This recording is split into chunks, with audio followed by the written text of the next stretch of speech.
Bonjour, j'espère que vous allez bien. Connaissez-vous que les Grecs, pour parler de ce qu'on appelle en français l'amour, ont choisi quatre appellations.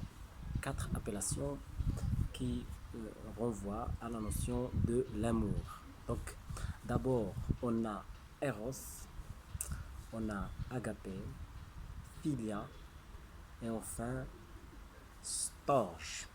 Storge. Storge. Ça dépend. Eros désigne l'amour entre les amants, qui peut aller jusqu'à la passion, ainsi que le désir charnel, y compris le désir charnel. Tandis que le terme français a une résonance plus douce, l'éros grec s'entend au sens de l'enthousiasme amoureux. C'est de lui dont il est question dans le banquet de Platon. Là, la question centrale, c'est une tentative de la définition, de l'éloge et de la redéfinition de l'amour. C'est la première désignation, on a Eros. C'est l'amour jusqu'à la passion. L'amour teinté de l'enthousiasme. L'enthousiasme.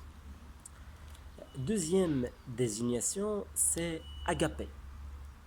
C'est l'amour désintéressé et altruiste, spirituel, qui deviendra l'amour charité dans le contexte chrétien. Donc c'est un amour avec une connotation religieuse, d'accord.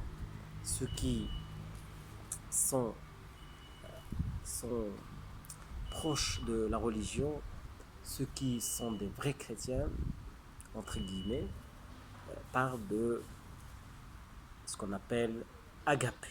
Agapé. Donc, ce mot s'utilise dans le domaine religieux. Troisième appellation, c'est philia. Philia. Philia est un terme plus vague qui désigne plutôt l'amitié, l'amour entre les amis, le lien politique, la solidarité ou la camaraderie, le rapport de compagnie, la relation amicale. On parle de philia. Attention, agapé, c'est la religion. D'accord. Un amour spirituel. Et on a enfin storge, avec un accent circonflexe sur le E à la fin. Storge, storge, storge.